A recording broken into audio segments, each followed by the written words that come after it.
Hey guys, welcome to study IQ. Now recently आपने ऐसे article देखे होंगे कि यूएसडीएफ बोर्ड ने अप्रूव कर दिया है $340 मिलियन का लोन। यहाँ पे आप देखेंगे द हिंदुस्तान टाइम्स का आर्टिकल है, US approves loans investments worth $340 million. Indian rupees में रफली हम यहाँ पे बात कर रहे हैं 2500 करोड़ रुपए की। नाउ सबसे पहले मैं यहाँ पे कुछ बेसिक क्वेश्चन जो आपके माइंड में होंगे ये क्लियर कर दूँ। यूएसए भारत सरकार को लोन नहीं दे रहा, ठीक है। ये जो लोन है ये इंडिया में जो फर्म्स हैं, जो प्राइवेट कंपनीज हैं, जो संगठन हैं, इनको ये लोन प्रोवाइड किए जा रहे हैं at very low interest rate. तो भारत सरकार को टैक्स पेयर मनी से इस अमाउंट का इंटरेस्ट नहीं चुकाना। अब नेक्स्ट क्वेश्चन यहाँ पर यह आता है कि ये अमाउंट इन्होंने दिया क्यों है। आपको यहाँ पे समझना होगा कि US international development finance corporation, जिसको काफ़ी बार डीएफसी भी कहा जाता है, ये है क्या। यूएसए ने एक नई इंडिपेंडेंट एजेंसी बनाई जिसका नाम है डीएफसी।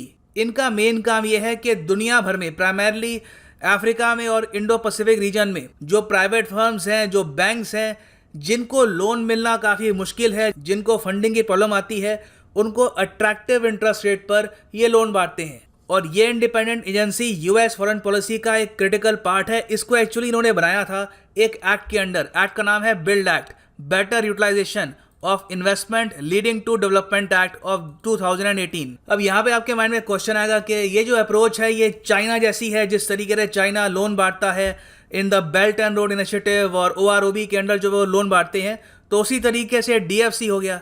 देखो, कंपैरिजन आप कर सकते हैं। मीडिया में काफ़ी बार डीएफसी को चाइना की लैंडिंग से कंपेयर किया जाता है, ऑल्दो दोनों का स्केल, दोनों का साइज, दोनों की अप्रोच बिल्कुल ऑपोजिट है। यहाँ पे आप देखेंगे साउथ चाइना मॉर्निंग पोस्ट का आर्टिकल है, US international development finance corporation DFC target कर रही है एशिया को, और एशिया में ये लोन काफ़ी बांट रहे हैं क्योंकि वॉशिंगटन डीसी राजधानी है यूएसए की। वॉशिंगटन चाहता है कि एक ऑल्टरनेटिव मिले लोगों को चाइनीज फंडिंग का। तो बिल्कुल आप कह सकते हैं कि ये एक तरीके से यूएस का ऑल्टरनेटिव है चाइना की फंडिंग को काउंटर करने के लिए। मगर ये चाइना की फंडिंग से अलग कैसे है, काफ़ी डिफरेंट है। पहली बात तो ये है, चाइना फंडिंग करता है बिना रिस्पॉन्सिबिलिटी के।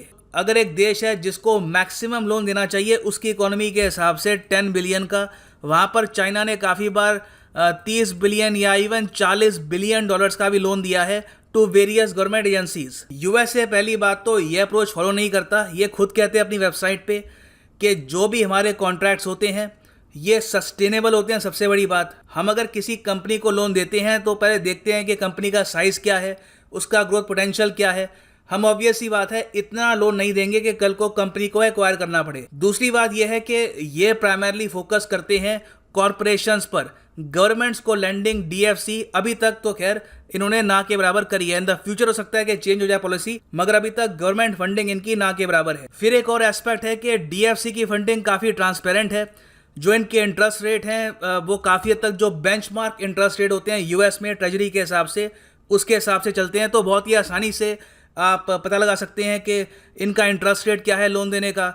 Everything is very transparent. ऐसा नहीं है कि कोई सीक्रेट मैकेनिज्म होता है, कोई ओपेक कॉन्ट्रैक्ट्स होते हैं जिस तरीके से चाइना लोन देता है। और लिटरली इन्होंने ये बात लिखी भी है कि DFC will help countries side step. DFC उन कंट्रीज की मदद करेगा जो साइड स्टेप करना चाहते हैं ओपेक फाइनेंसिंग। ओपेक फाइनेंसिंग होती है जहां पर देश के नागरिकों को पता नहीं होता कि किन शर्तों पे लोन दिया जा रहा है। जैसे कि फॉर एग्जांपल जो श्रीलंका को लोन दिए थे चाइना ने, बाद में हम्बन टोटा ने एक्वायर कर लिया, वो ओपेक फाइनेंसिंग के अंडर हुआ था। ओपेक का मतलब होता है जिसके आर पार आप देख ना पाओ। ओपेक का उल्टा होता है ट्रांसपेरेंट। सो आगे कहते हैं opaque financing that often results in unsustainable debt. अब क्वेश्चन यहाँ पर यह आएगा कि डीएफसी इतने कम कर्जे पर ये सस्टेनेबल लैंडिंग क्यों कर रहे हैं, ये वर्ल्ड बैंक के थ्रू लैंडिंग क्यों नहीं करते। हम तो ये मानते हैं कि वर्ल्ड बैंक वगैरह सब यूएस कंट्रोल करता है। देखिए, पहली बात तो ये बिल्कुल एक्यूरेट स्टेटमेंट नहीं है कि यूएस से बिल्कुल कंट्रोल करता है वर्ल्ड बैंक को। काफ़ी जगह यूएस कंपनीज चाहती हैं कि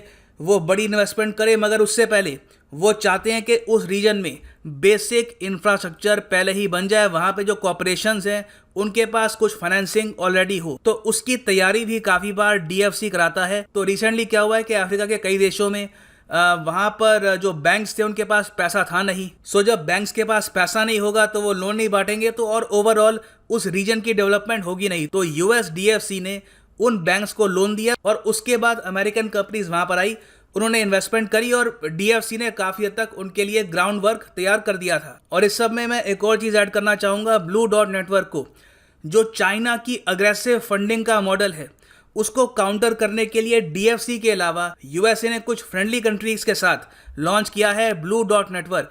ये आप कह सकते हैं इंफॉर्मेशन पोर्टल है जो बताएगा कि अगर एक प्रोजेक्ट स्टार्ट किया जाता है फंडिंग से, इसकी वायबिलिटी कितनी होगी। मतलब कि मान लो कल को in the future China loan देता है बहुत सारा नेपाल को और कहता है कि हम यहाँ पर एक डैम बनाएंगे $50 बिलियन का, तो ब्लू डॉट नेटवर्क नेपाल को ये बताएगा कि देखिए ये जो प्रोजेक्ट है अभी आप बना देंगे, इससे आप कितनी कमाई करेंगे, कितना आपको इंटरेस्ट रेट पे करना होगा, सारी जो कैलकुलेशन है ये ओपन फोरम में वो रख देंगे ताकि नेपाल के नागरिक खुद ही एनालाइज कर पाए कि हमारी जो गवर्नमेंट है ये जो निर्णय ले रही है क्या ये लॉन्ग टर्म में नेपाल के लिए बेनिफिशियल होगा या नहीं। सो ओवरऑल आप कह सकते हैं चाइना को काउंटर करने के लिए एक तो है DFC और उसके अलावा ब्लू डॉट नेटवर्क। सो जो इंडिया को लोन दिए गए हैं यहाँ पे इन्होंने प्राइमरली फोकस किया है रीन्यूएबल एनर्जी पर। इन्होंने $142 मिलियन के लोन दिए हैं रीन्यू पावर को। ये सोलर एनर्जी पर काफ़ी काम करते हैं ना। प्रॉब्लम ये है कि इंडिया में सोलर पावर से रिलेटेड जो सेक्टर्स है वहाँ पर लेंडिंग लिमिटेड होती है, बैंक्स इतना ज़्यादा एंथुजियास्टिक फील नहीं करते इनको लोन देने में, तो इसलिए US यहाँ पे एंटर कर रहा है और $50 मिलियन का उन्होंने लोन दिया है टू सितारा सोलर एनर्जी। ये लोग बिल्ड करते हैं और ऑपरेट करते हैं सोलर पावर प्लांट्स राजस्थान में। और फिर नॉर्दर्न आर्क नाम की एक कॉरपोरेशन है, इसको भी $50 मिलियन का लोन दिया है। और इन सब कॉरपोरेशंस ने खुद ही कहा है कि जो हमको लोन मिला है बहुत ही अट्रैक्टिव इंटरेस्ट रेट पे मिला है। जो इंटरेस्ट रेट इनको इंडियन बैंक्स भी ना देते उससे भी कम इंटरेस्ट रेट की यहाँ पर टर्म सेट करी गई हैं बाय DFC। नाउ DFC को लेकर रिसेंटली कुछ रिपोर्ट्स ये भी आ रही थी कि पाकिस्तान काफ़ी इंटरेस्टेड है कि DFC की इन्वेस्टमेंट आ जाए CPEC में। पाकिस्तानी प्राइम मिनिस्टर के जो एडवाइज़र हैं इन्होंने US से बात करी और कहा कि देखो CPEC के अंडर हम बहुत कुछ कर रहे हैं पाकिस्तान में, हम सड़कें बना रहे हैं, फैक्ट्रीज बना रहे हैं, तो अगर DFC यहाँ पर भी इन्वेस्टमेंट करना चाहें तो we will welcome it. US की तरफ से इस चीज़ को लेकर अभी कोई भी स्टेटमेंट नहीं आई है। बातचीत मेरे हिसाब से बहुत ही ज़्यादा अर्ली स्टेजेस पर है। यहाँ पे आप देख पाएंगे आर्टिकल है from February 2020 Pakistan says US invited to invest in CPEC। तो ये तो हमने बात करी है प्राइमरली साउथ एशिया की। उसके अलावा अफ्रीका में भी बहुत सारे बैंक्स हैं। प्राइमरली एक नाइजीरियन बैंक है, वहाँ पर इन्होंने $200 मिलियन की इन्वेस्टमेंट करी है, उनको लोन दिया है ताकि ये जो बैंक है ये ग्रो कर पाए। और लोन की शर्तें भी ऐसी होती है कि जो ये अमाउंट दिया गया है नाइजीरियन बैंक को, ये जो नाइजीरिया के छोटे उद्योग हैं उनको ये पैसे बांटेगा। तो ओवरऑल मॉडल मैं कहूँगा काफ़ी ट्रांसपेरेंट है and it is good for world economy. So for the time being ये है एंड इस वीडियो का। उम्मीद करता हूँ यहाँ पे आपको बहुत कुछ जानने को मिला होगा। Thanks for listening and as always God bless you all.